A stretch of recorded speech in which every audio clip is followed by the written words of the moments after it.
sme si firmy EMI a radi by sme vám položili jednu otázku. Môžeme? Môžete. Chceme sa vás opýtať, či poznáte našu firmu EMI.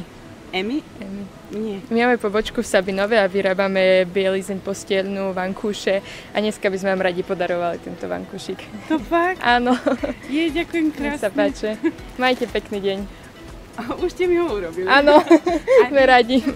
Dovidenia. My sme z firmy EMI a radi by sme sa vás opýtali, či poznáte našu firmu EMI. Ešte raz? EMI? Nie, EMI nie. nepoznám. My máme pobočku v Sabinove a vyrábame takúto posteľnú bielizeň a množstvo iného. Takže dneska by sme vám radi podarovali túto posteľnú bielizeň. tak? Áno, len tak. Ďakujem. To je lepší deň. Ďakujem Majte pekne. sa. Robíte reklamu, Áno, takú menšiu. Aha, super, tak ďakujem. Nemáte za čo. Dovidenia. Poznáte našu firmu EMI. Nie, My vyrábame bytový textil, máme pobočku v Sabinove a dneska by sme vám radi podarovali takúto deku. Ale darček, že Áno, darček zadarmo. nič nemusíme kúpiť. Nie, 100% zadarmo. To je pre krajší deň, nech sa páči. Fakt, no tak ďakujeme veľmi Nemáte pekne. za čo. Ďakujeme. A budeme veľmi radi, keď nás Tak to sa budete nám to sledovať. hodí. Tu je www.emi.sk, to je náš e-shop a máme najbližšiu pobočka je v Žiline, ale môžete cez e-shop nakupovať kľudne.